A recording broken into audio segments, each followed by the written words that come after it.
జీవపు వెలుగు ప్రేక్షకులకు ప్రభువైన యేసుక్రీస్తు నామమున శుభములు తెలియజేస్తూ ఉన్నాం. ప్రియులారా, మరో వారం మనమందరం కూడా ఈ రీతిగా దేవుని వాక్యాన్ని ధ్యానించడానికి దేవుడు తన మహాకృపను మనకు అనుగ్రహించాడు. ఈ వారం గుండా లేవీల కాండాన్ని మనము ప్రతి వారము అధ్యయనం చేద్దాం.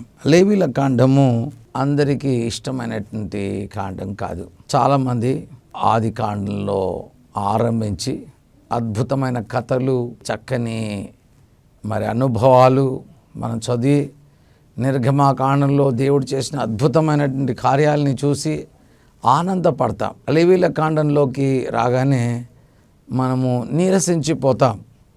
ఇందులో ఏం కథలు లేవు అని మనం అనుకుంటూ ఉంటాం. కానీ పిల్లారా, బైబిల్ గ్రంథంలో దేవునికి చాలా ఇష్టమైనటువంటి గ్రంథము, యూదులకు చాలా ఇష్టమైన గ్రంథము లేవీల కాండమే అయి ఉంటున్నది. ప్రతి యూదుడు తన యొక్క పిల్లలకు దేవుని వాక్యాన్ని చిన్నగా ఉన్నప్పటి నుంచే లేవీల కాండాన్ని వారి పిల్లలకు నేర్పిస్తూ ఉంటారు. ఎందుకంటే చిన్న పిల్లలు హృదయం ఎంతో శుద్ధిగా ఉంటుంది కనుక శుభ్రముగా ఉన్నటువంటి వయసులోనే దేవుని పవిత్రతను పిల్లలు చక్కగా నేర్చుకోగలరని యూదుల యొక్క భావన.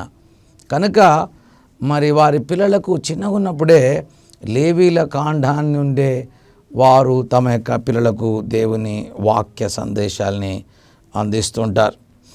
లేవీల కాండాన్ని గురించి మనము గమనించినట్లయితే ఈ దినము ఉపోద్ఘాతంగా ఈ మొదటి వారాన మనము ఈ యొక్క లేవీల కాండం నుంచి నేర్చుకుందాం. పాత నిబంధనలో లేవీల కాండము పెద్ద ప్రచురితమైనది కాకపోయినా కొత్త నిబంధనలో ఒక 100 సార్లు లేవీల కాండంలోని ప్రస్తావన మనము చూస్తూ ఉంటాం. కనుక లేవీల కాండం ఎంత ప్రాముఖ్యమైందో మనము జ్ఞాపకం చేసుకోవాలి. పాత నిబంధనలో ఉన్న ఈ లేవీల కాండాన్ని చదివినప్పుడే క్రొత్త నిబంధనలో ఉన్న అనేక గ్రంథాలు మనకు అర్థం అవ్వడానికి ఆస్కారంగా ఉంటుంది. కనుక ఈ యొక్క లేవీల కాండం యొక్క విషయం చాలా ఘనమైంది, గొప్పది అన్న విషయాల్ని మనము జ్ఞాపకం చేసుకోవచ్చు.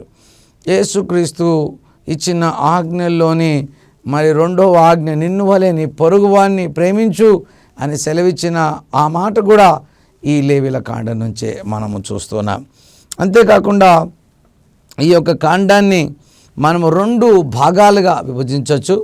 మొదటి భాగము దేవుని దగ్గరికి మనం ఎలా రాగలం, దేవుని సన్నిధికి మనము ఏ రీతిగా రాగలం, how should I come to God అన్న విషయాల్ని మొదటి 17 అధ్యాయాలు మనకు జ్ఞాపకం చేస్తుంది. ఇంకొక మోస్తరుగా way to God through sacrifice అంటాడు ఒక భక్తుడు. కనుక దేవుని చెంతకు నడిపించగలిగినటువంటి అధ్యాయాలు మొదటి 17 అధ్యాయాలు. తదుపరి అధ్యాయాలు 18 నుంచి 27 అధ్యాయాల వరకు మనము గమనించినట్లయితే ఈ అధ్యాయాల్లో ఏ రీతిగా మనము దేవుని దగ్గరికి వచ్చిన తర్వాత పరిశుద్ధులమై ప్రతిదినము ఆయనతో నడవగలము, ఏ రీతిగా ఆయనతో నడిచి ముందుకు సాగగలము అని తెలియజేయగలిగింది 18 నుంచి 27 అధ్యాయాల వరకు అన్న విషయాల్ని ఈవేళ దేవుని ప్రజలముగా మనమందరం కూడా గుర్తుంచుకోవాలి. ఈ దినంలో లేవీల కాండంలో ఉన్నటువంటి కొన్ని ప్రాముఖ్యమైన అంశాలని మీకు జ్ఞాపకం చేసి దేవుని చిత్తమైతే రానున్న దినాలలో మనము 1వ అధ్యాయం, 2వ అధ్యాయం, 3వ అధ్యాయాల్ని ఆ రీతిగా ధ్యానిస్తూ మనం ముందుకు సాగుదాం. ఈ దినము ఈ లేవీల కాండంలో ఉన్నటువంటి ఒక 4 ప్రాముఖ్యమైన సత్యాల్ని నేను మీ ముందుకు తీసుకొని రావాలని ఆశపడతా ఉన్నాను. మొట్టమొదటి సత్యం ఏంటంటే, దేవుడు తన ప్రజలను తన దగ్గరికి రమ్మని కోరుతూ ఉన్నాడు. దేవుడు తన సన్నిధిలో ఉండమని కోరుతూ ఉన్నాడు. మీరు ఆది కాండంలో తొలి దంపతుల దగ్గరికి వెళ్తే దేవుడు వారిని తన దగ్గరికి రమ్మని కోరాడు, తన దగ్గర ఉండాలని కోరాడు. వారు ఆయనతో సహవాసంలో ఉండాలని దేవుడు ఎంతో కోరాడు. ప్రతిదినం సాయంకాలము దేవుడు ఆదాము అవ్వల దగ్గరికి వస్తూ ఉండేవాడు. It was a beautiful moments. Adam and Eve could celebrate with God, దేవునితో ఆనందించడానికి. సంతసించడానికి, పండుగలాగా వారు చేసుకోవడానికి ప్రతిదినం సాయంకాలం దేవుడు ఆదామును అవ్వను కలుస్తుండేవాడు. అదెంతో ఆనందదాయకమైంది. దేవుని సన్నిధిలో ఉండడం ఎంతో గొప్పది.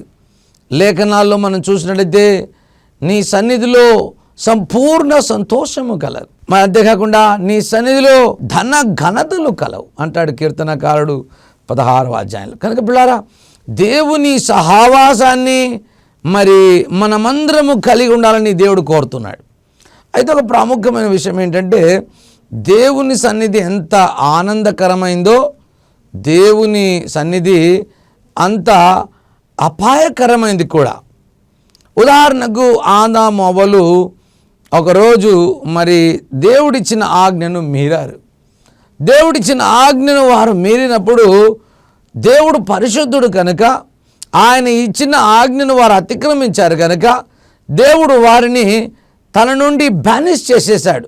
దూరంగా వెళ్ళిపోండి అని వారిని పంపించేసినట్లుగా మనము చూస్తాను. సో ఈ యొక్క లేవీయుల కాండంలోని మొదటి లెసన్ని మనం ఏం నేర్చుకోవచ్చు అంటే, ఆయన సన్నిధి ఎంత ఆనందాన్ని ఉత్సాహాన్ని కలిగిస్తుందో అంతే ఆయన సన్నిధి అపాయకరమైంది కూడా. ఎందుకంటే మనము ఆయనను పరిశుద్ధునిగా గుర్తెరగాలి. We should remember that is holy. మీరు లేవీయుల కాండం 11వ అధ్యాయము 44వ వచనాన్ని చదివినట్లయితే, నేను మీ దేవుడనైన యెహోవాను, నేను పరిశుద్ధుడను కనుక మీరును పరిశుద్ధులై ఉంటున్నట్లు మిమ్మును మీరు పరిశుద్ధపరచుకునేవాళ్ళను అంటున్నాడు.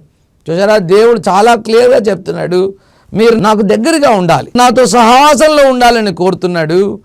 మరి అదే వేళ ఏం కోరుతున్నాడంటే, మీరు నా సన్నిధిలో ఉన్నప్పుడు అజాగ్రత్తగా ఉండకూడదు, నా దగ్గర ఉన్నప్పుడు భయం లేకుండా ఉండకూడదు, నా దగ్గర ఉన్నప్పుడు మీరు చాలా క్రమమైనటువంటి జీవితాన్ని కలిగి జీవించాలి అని ప్రభు మనకు జ్ఞాపకం చేస్తున్నాడు. సో లెసన్ ఫ్రమ్ లెవిటికస్, లేవీయుల కాండంలో నుంచి మనం నేర్చుకోవాలన్నటువంటి మొదటి లెసన్ ఏంటంటే, coming close to God is beautiful and also it is dangerous.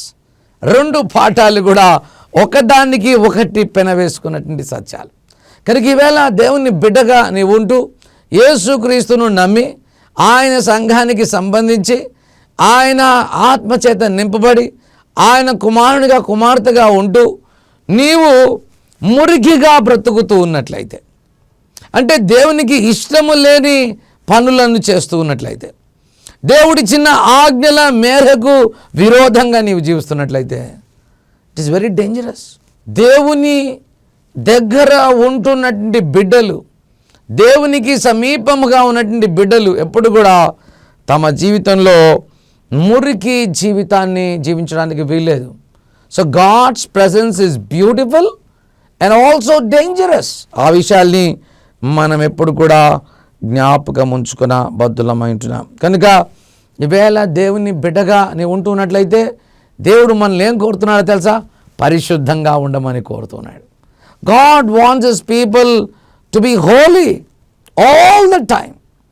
ప్రతి గడియ మనం పరిశుద్ధంగా ఉండాలని దేవుడు కోరడం మనం చూస్తున్నాం.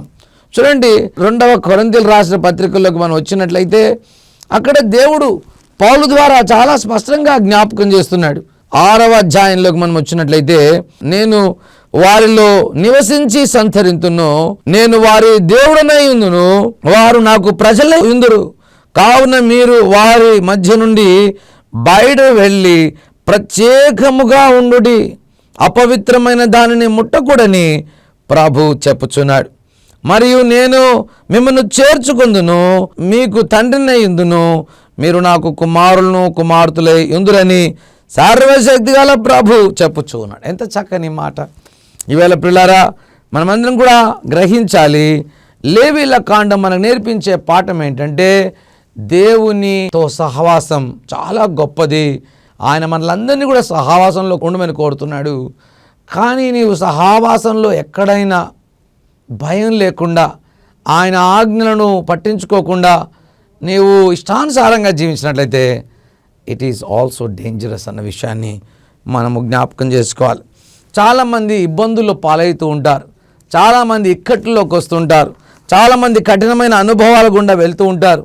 కారణం ఏంటో తెలుసా? నేను దేవుని బిడ్డను అని చెప్పుకుంటూ నీ ఇష్టానుసారంగా జీవిస్తున్న జీవితమే. ఆదాము హవ్వలు చేసింది 10 తప్పులు కాదు. ఆదాము హవ్వలు చేసింది ఒకే ఒక తప్పు. దేవుడు ఒకే ఒక తప్పుకి మరి వారిని ఏదెను తోటలో నుంచి పంపించేశాడు. అంతేకాదు, వారు తప్పిదస్తులు మాత్రమే కాదు కానీ వారి సంతానమైన సర్వ జనాంగాలను, వారి తర్వాత పుట్టిన మనల్లందరినీ కూడా దేవుడు పాపులుగా పరిగణించడం మనం చూస్తాం. సో లేవీల కాండంలో మనం ఏమి నేర్చుకోగలుగుతున్నామంటే, దేవుడు పరిశుద్ధుడు, అబ్సల్యూట్గా పరిశుద్ధుడు. ఆయన పరిశుద్ధతను కోరుకుంటున్నవాడు, ఆయన పవిత్రుడు, ఆయన పాపాన్ని చూడలేని కన్నులు గలవాడు, పాపము అంటే ఆయనకు గిట్టదు అన్న విషయాల్ని లేవీల కాండం మనకెంతో స్పష్టంగా జ్ఞాపకం చేస్తాం. సూర్యుడు మనకెన్నో రకాలుగా ఉపయోగపడతాడు. మనకు వెలుతురునిస్తాడు, మన దగ్గర ఉన్న చీకటినంతటిని పారద్రోలుతాడు, మనకు వెచ్చందనాన్ని ఇస్తాడు చల్లని కాలంలో, మనకు సూర్య రశ్మి ద్వారా పంటలు ఎంతో ఫలవంతంగా పండుతాయి. మరి సూర్యుని ద్వారా మనకెంతో లాభం, భూమి మీద ఉన్న ప్రతి మానవునికి ఎన్నో లాభాలు ఉన్నాయి. అయితే సూర్యునికి మనము దగ్గరగా వెళ్ళినట్లయితే మనము కాలిపోతాం, మనము నష్టపడతాం. It is dangerous to go closer to sun. ఇక్కడ దేవునికి దగ్గరగా రావద్దు అన్నది నా తాత్పర్యం కాదు. దేవుడు ఉన్నాడు, ఆయనకు మనము భయపడుతూ ఉండాలి అన్న విషయాన్ని జ్ఞాపకం చేశాం. ఈ విషయాన్ని సొలొమోను ఈ రీతిగా రాశాడు. మీరు ఆయన పరిశుద్ధుడు అన్న విషయాన్ని గమనించి మీరు ఎప్పుడు కూడా భయముతో బ్రతికినట్లయితే అదే మీకు గొప్ప జ్ఞానము అని అన్నాడు. కనుక చూసారా ఎంత గొప్ప పాఠం. ఒక వ్యక్తి దేవునికి భయపడుతూ ఉండడమే తెలివికి మూలం, జ్ఞానానికి మూలం అంటాడు సామెతల గ్రంథము 1వ అధ్యాయం 7వ వచనంలో. యెహోవా యందు భయభక్తులు కలిగి ఉండుట తెలివికి మూలం. చూసారా? కనుక ఏ వ్యక్తి అయితే ఆయన సహవాసాన్ని కోరుకుంటూ ఆయన సహవాసంలో భయముతో బ్రతుకుతారో వారందరూ కూడా ధన్యులు, వారందరూ కూడా జ్ఞానవంతులు, వారందరూ కూడా దేవుని కనికరం పొందినవారు, వారందరూ కూడా వర్ధిల్లుతారు. ఎన్ని కూడా ఆ పదంలో మనము చూడగలుగుతా ఉన్నాం. సో మొట్టమొదటి పాఠం ఏంటంటే, ఆయన దగ్గర ఉండమని కోరాడు. ఆయన దగ్గర ఉంటున్నటువంటి వేళ మనము గుర్తుంచుకోవాలి, భయపడుతూ. భయం అంటే టీచర్ కొడుతుంది అలాంటి భయం కాదు. ఆయన పరిశుద్ధుడు, నేను కూడా పవిత్రంగా ఉండాలి అనే ఆలోచన కలిగి ఉండాలి. దేవుడు చెప్పాడు, నేను హోలీ, మీరు కూడా నా దగ్గర ఉండాలని ఆశపడితే హోలీగా ఉండాలి. చూడండి, మళ్ళీ ఒకసారి చెప్తున్నాడు, లేవీల కాండం 11వ అధ్యాయం 44వ వచనం. నేను మీ దేవుడనైన యెహోవాను, నేను పరిశుద్ధుడను కనుక మీరును పరిశుద్ధులై ఉండున్నట్లు మిమ్మును మీరు పరిశుద్ధపరచు కొనవాలని. మొదటి లెసన్ ఏంటంటే, మనమందరం కూడా ఆయన సన్నిధిని కోరుకోవాలి. ఆయన సన్నిధిలో మనము భయముతో ఉన్న ఎడల మనం ఎంత గొప్పగా వర్ధిల్లుతామో చెప్పలేం ప్రియులారా. మనం ఎంతగా దీవించబడతామో చెప్పలేం. దేవుడు నీవు కలిసి ఉంటే దాట్ ఈస్ మెజారిటీ. నీవు దేవుడు ఉంటే చాలు, నీ పక్షాన దేవుడు నిలబడితే చాలు. భూమియు అందులో ఉన్న సర్వస్వం ఆయనదే. కనుక నీతో ఈ సహవాసాన్ని కావాలని దేవుడు కోరాడు. అందుకనే ఆ యొక్క సీనాయి పర్వతం దగ్గర దేవుడు ఇశ్రాయేల్ ప్రజలందరినీ కూడా పిలిచి 1 నెల పాటు వారిని అక్కడే కూర్చోబెట్టి ప్రతిదినం వారికి 1 నెల స్కూలింగ్ ఇచ్చాడు. ఏంటి? నేను పరిశుద్ధుడను, మీరు కూడా పరిశుద్ధంగా ఉండాలి, మీ పిల్లలు కూడా పరిశుద్ధంగా ఉండాలి అన్న విషయాల్ని ప్రభు ఎంతో చక్కగా మనకు జ్ఞాపకం చేస్తాడు. That's a lesson to learn from the book of Leviticus. రెండో పాఠాన్ని మనం చూసినట్టయితే సొల్యూషన్, ఈ పాపము నుండి మనం ఏ రీతిగా బయటపడాలి అనే సొల్యూషన్ని కూడా ప్రభువే ఇచ్చాడు. ఈ యొక్క లేవీల కాండంలో ఆయన 5 బలులను మరి ఇశ్రాయేలు ప్రజలకు అందించాడు. 5 బలులు మరి చాలా గొప్ప బలులు, చాలా అద్భుతమైన బలు. ఈ యొక్క బలియాగాల్ని గురించి మనము చూసినట్టయితే దేవుని సన్నిధానంలోకి మనము ఏ రీతిగా బ్రతకొచ్చు అన్న విషయాల్ని బలియాగాలు జ్ఞాపకం చేస్తున్నాయి. 5 బలియాగాల్లో మొట్టమొదటి బలియాగము దహన బలి అయింటున్నది, రెండవది నైవేద్య బలి అయింటున్నది, మూడవది సమాధాన బలి అయింటున్నది. ఈ 3 బలులు మీరు ఇష్టపూర్వకంగా చేయాల్సిన బలులు. అంటే మీరు చేస్తే చేయండి, లేకపోయినా పర్వాలేదు అని చెబుతున్నాడు దేవుడు. తదుపరి వచ్చే 2 బలులు మరి ఖచ్చితంగా చేయాలి అని చెబుతున్నాడు. 4వ బలి పాప పరిహారార్థ బలి. పాపము చేసినప్పుడెల్లా దేవుని సముఖంలోకి మనము తీసుకురావడం ద్వారా ఆయన మనతో సహవాసంలో ఉండడానికి ఇష్టపడుతున్నాడు. 5వ బలి అపరార్థ పరిహారార్థ బలి. 4వ బలి ఏంటంటే నీవు తప్పు చేస్తే దేవుని దగ్గరికి బలియాగం తీసుకొని రావడం ద్వారా నిన్ను సంపూర్ణంగా క్షమించి నిన్ను మరలా తన సహవాసంలో ఉంచుతాడు.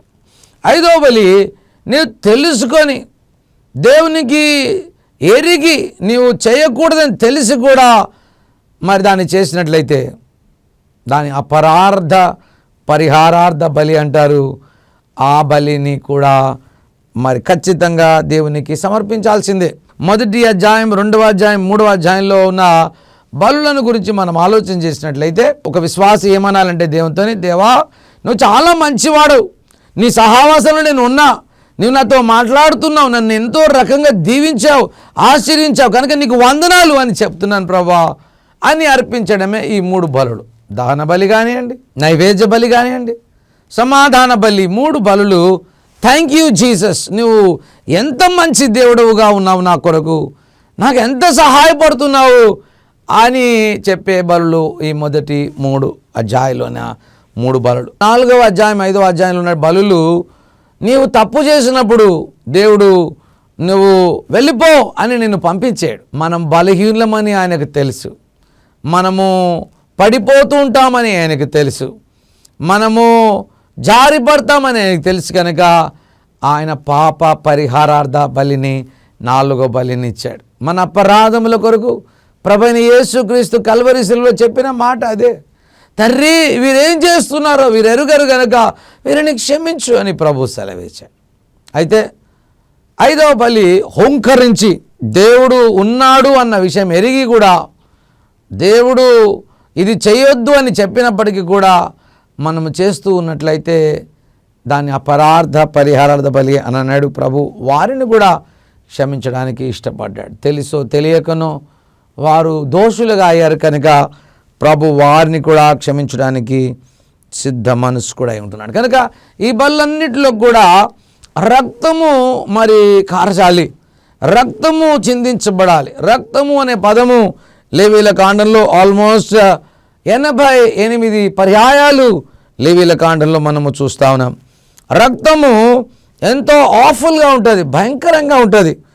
మరి పాపము వలన వచ్చు జీతము మరణం కనుక నీవు చేసిన అపరాధాలకు మరణము నిశ్చయం కనుక నీవు ఒక ఎద్దును కానీ, ఒక గొర్రెను కానీ, ఒక మేకను కానీ, మరి లేకపోతే ఒక పావురపు పిల్లను కానీ, ఏదో ఒక రకమైన ధనవంతులు మొదలుకొని పేదవారు వరకు అందరూ దేవుని సన్నిధికి రావడానికి, ఆయన సముఖంలోకి రావడానికి దేవుడు ఒక మార్గాన్ని తెరిచిపెట్టాడు. Come have fellowship with me, నాతో సహవాసంలోకి రండి అనే సొల్యూషన్ని కూడా దేవుడు ఈ లేవీయుల కాండంలో మనకు అందిస్తున్నాడు. కనుక ఒక వ్యక్తి నేను తప్పులో ఉన్నాను, నేను పాపంలో ఉన్నాను, పడిపోయినాను, నేను మంచిగా అయినాకనే దేవుని దగ్గరికి వస్తా అని కొంతమంది అంటుంటారు. కాదు, మనమందరం కూడా బలహీనం ప్రియులారా, సహోదరుడా సహోదరి, మనమందరం బలహీనం. You can come back to Christ. ఒక తల్లిదండ్రుల దగ్గర నుంచి మనము గొడవపడి వెళ్ళిపోయామనుకోండి, ఆ తల్లిదండ్రుల దగ్గరికి మరలా వెళ్తే ఆ తల్లిదండ్రులు మనల్ని మరలా చేర్చుకోరా, ఎందుకురా గడప దాటి వెళ్ళినావు మరలా ఎందుకు వచ్చావురా అని అడుగుతారా? వారి మెడ మీద పడి వారిని ముద్దు పెట్టుకోరా, వారిని కౌగలించుకోరా, ఎందుకు ఇట్లా అయిపోయినావు, బక్క చిక్కిపోయావు అని అడగరా? రా కూర్చో అన్నం తిను అని అనరా? పడుకో అని విశ్రాంతి తీసుకో అని చెప్పరా? పరలోకమందున్నటువంటి దేవుడు ఎంత మధురమైన వాడో మనము తెలుసుకోవాలి. రెండవ పాఠం లేవీయుల కాండంలో నుంచి సొల్యూషన్ టు యువర్ సిన్. పాపానికి మరి ఆయన ఒక మార్గాన్ని తెరిచిపెట్టాడు. మొదటిది సహవాసంలోకి రమ్మని కోరాడు, కానీ పరిశుద్ధమైన దేవుడు అని నేను అని చెప్పాడు. మీరు కూడా పరిశుద్ధంగా ఉండాలి అని అన్నాడు. ఎక్కడైనా పొరపాటు జరిగితే మీరు గుర్తుంచుకోవాలి, నేను ఎప్పుడు కూడా నా చేతులు తెరిచే పెడతాను. మీరు బలియాగము ద్వారా, రక్తము ద్వారా నా దగ్గరికి రావచ్చు. Come through the blood. పిల్లారా, ఆ రక్తం ఎవరిదో కాదు.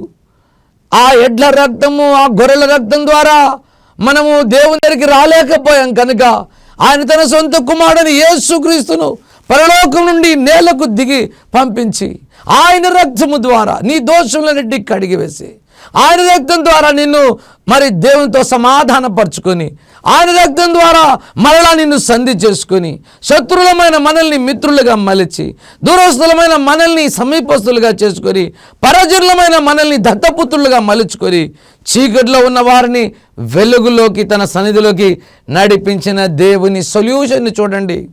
ఆయన కొరకు తెరిచిన మార్గాన్ని చూడండి. ఎంత అద్భుతమైన మార్గాన్ని ఆయన నీకు తెరిచాడో మనము జ్ఞాపకం చేసుకుంటున్నాం. So God wants us to be in fellowship with him. ఆయనతో సహవాసంలో ఉండాలని కోరుతున్నాడు. సహవాసం ఎక్కడైనా తెగిపోతే దాని సొల్యూషన్ కూడా ఆయనే మనకు జ్ఞాపకం చేశాడు. లేవీయుల కాండంలో మూడవ గొప్ప తలంపు మనం గమనించినట్లయితే పిల్లారా, లేవీయుల కాండంలో యాజకులు కూడా ప్రాముఖ్యమైనటువంటి పాత్ర వహిస్తారు. యాజకులు ఏంటంటే ప్రజలు తీసుకొచ్చిన బలులన్నిటినీ లేవీయులన్నిటిని వారు బలులు అర్పిస్తారు. దేవునికి మానవునికి మధ్యలో నిలబడేవారు. ఎవరు పడితే వారు యాజకులుగా ఉండడానికి వీల్లేదు. లేవీయుల కుటుంబంలో పుట్టి ఆ యొక్క గోత్రకర్తల్లో ఉన్నటువంటి బిడలుగా ఉంటేనే తప్ప మరి యాజకులుగా ఉండడం అనేది impossible. So everybody cannot become a priest. ప్రతి వ్యక్తి ఒక యాజకుడు కాలేడు. You cannot become a priest. కనుక మనము జ్ఞాపకం, you should have DNA of Levi అంటాడు ఒక భక్తుడు తన యొక్క పుస్తకంలో. కనుక మనం జ్ఞాపకం చేసుకోవాలి, యాజకులుగా ఉండాలంటే దేవుని యొక్క చిత్త ప్రకారంగా లేవీయుల కుటుంబంలో పుట్టినవాడై ఉండాలి, అహరోను వంశస్థులై ఉండాలి. అప్పుడే కానీ నీవు ప్రధాన యాజకునిగా కానీ మరి ఆయన మందిరపు పనులలో పని చేయడానికి ఆస్కారం ఉండదు. కనుక దేవుని బిడ్డలారా, ఇక్కడ ఇంకొక లెసన్ నేర్చుకోవచ్చు.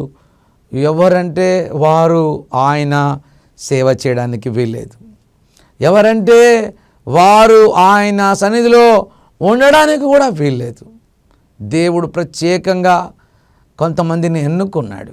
అహరోనుని ఎన్నుకున్నాడు, ఆయన కుమారులను ఎన్నుకున్నాడు. దేవుని యొక్క ఎన్నిక, ఆయనకు దగ్గరగా ఉండాలి, ఆయనతో సహవాసంలో ఉండాలి అంటే ఆయనే మనల్ని ఎన్నుకున్నాడు. నీవు కాదు ఆయన్ని ఎన్నుకున్నది, నీవు కాదు ఆయన్ని ఏర్పరచుకుంది, ఆయనే నిన్ను ఏర్పాటు చేసుకున్నాడు.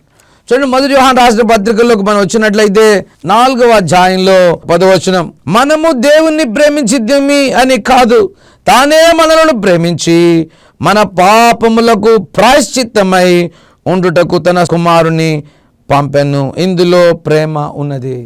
నీవు కాదు ఆయన ఏర్పాటు చేసుకున్నావు, ఆయనే నిన్ను ఏర్పాటు చేసుకున్నాడు. ఈ దినం టెలివిజన్ ద్వారా వింటున్నటువంటి ప్రేక్షకులారా, ఈ దినం ప్రభు నిన్ను ఎన్నుకుంటూ ఉన్నాడు తనకు దగ్గరగా ఉండాలని.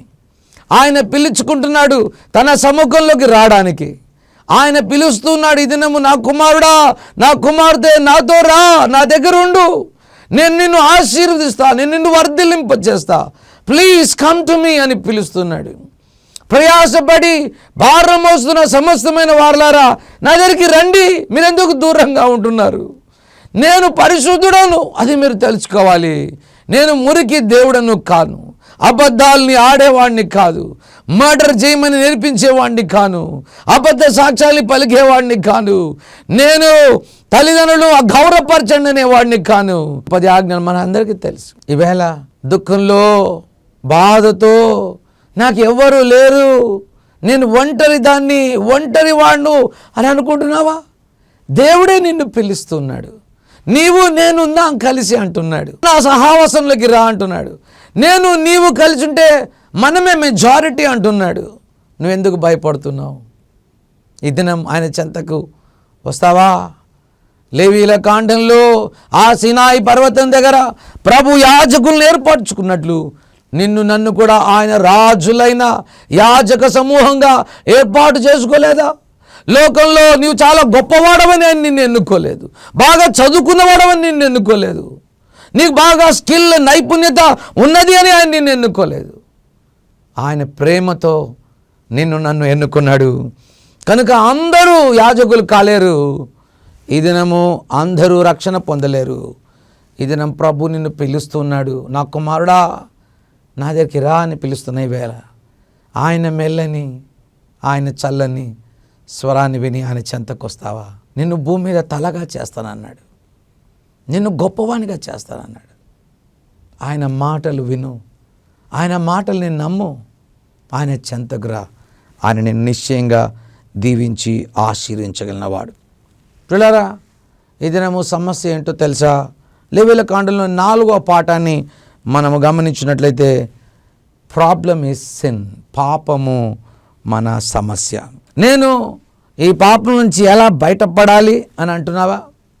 మనం ఒప్పుకోవాలి. ఆయన పరిశుద్ధుడు అని ఒప్పుకోవాలి. నేను పాపిని అని ఒప్పుకోవాలి, అంగీకరించాలి. ఆయన దేన్నైతే పాపం అని పిలుస్తున్నాడో నీవు కూడా దాన్ని అంగీకరించినట్లయితే దానిని నీవు కూడా పాపం అని పిలుస్తావు.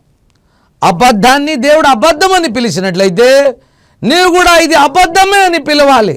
దాన్ని అంగీకరించడం అంటాం.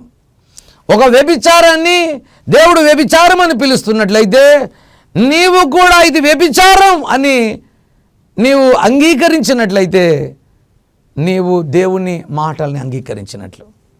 సో ఇక్కడ ప్రాబ్లం ఏంటంటే చాలామంది నేను ఏ తప్పిదం చేశా, నాలో ఏం పాపం ఉంది, దేవుడు నన్ను ఎందుకు క్షమించాలి, నాలో ఏ తప్పిదం లేదు కదా, నేను మంచివాడను కదా అని చాలాసార్లు మనం అనుకుంటుంటాం. సో మొదటి యోహాను రాసిన పత్రికలో 1వ అధ్యాయం 8వ వచనంలో మనము పాపము లేని వారమని చెప్పుకునేడలా మనలను మనమే మోసపరుచుకుందుము, మరియు మనలో సత్యం ఉండదు. మన పాపములను మనం ఒప్పుకునేడలా ఆయన నమ్మదగిన వాడు నీతిమంతుడు గనుక సమస్త దుర్నీతి నుండి నేను పవిత్రునిగా చేస్తాను. ఆయన నమ్మదగిన వాడు. నేను పాపిని ప్రభా అని నేను ఒప్పుకోవాలి. నేను పాపం చేస్తే క్షమించు ప్రభా కాదు, నేను పాపిని ఆయన ఏమంటున్నాడో అది నేను కూడా అంగీకరిస్తున్నానని నువ్వు అనగలిగితే నీవు తప్పకుండా వర్ధిల్లుతావు. సామెతల గ్రంథం 28వ అధ్యాయం 13వ వచనంలో మనం చూసినట్లయితే అతిక్రమలను దాచిపెట్టువాడు వర్ధిల్లడు, కానీ దాన్ని ఒప్పుకొని విడిచిపెట్టువాడు కనికరము పొందుతాడు. దేవుని కనికరముతో పాటు నువ్వు వర్ధిల్లుతావు. నువ్వెందుకు వర్ధిల్లుతలేవంటే ఆయన దగ్గరికి రావటం లేదు. ఈవేళ నీ జీవితంలో పాపాన్ని పాయిజన్ అని గుర్తెరుగు. పాయిజన్కి ఇంకొక పేరు పెట్టమాకు. పాయిజన్ని ఇంకొక పేరు పెట్టి ఎక్కడని పెట్టామనుకోండి ఎంత ప్రమాదం మన ఇంట్లో ఉన్న వారికి. పాపము ఎప్పుడూ పాపమే. ఈవేళ పాపం నుంచి విడిచి ప్రభు చెంతకు వస్తావా? ఈ 4 పాఠాలు లేవీయుల కాండంలోంచి నేను మీకు జ్ఞాపకం చేశాను. ఈవేళ నిశ్చయంగా ప్రభు నిన్ను దీవిస్తాడు, ఆశీర్విస్తాడు, తన ముఖ కాంతిని మీద ప్రకాశింపజేస్తాడు. ప్రార్థన చేసుకుందాం. నమ్మదగిన దేవా, సత్య స్వరూపైన తండ్రి, ఈ అద్భుతమైనటువంటి గడియలు మా జీవితాలకు ఆశీర్వదాయకంగా దీవెనదాయకంగా మలచుమని, ప్రేక్షకులందరూ నీ చేత ఆకర్షించబడే ప్రజలుగా వారిని దీవించుమని, ఆశీర్వించుమని, 2 దీవెనలతో కప్పమని యేసు నామమున ప్రార్థిస్తున్నాం గొప్ప తండ్రి. ఆమెన్.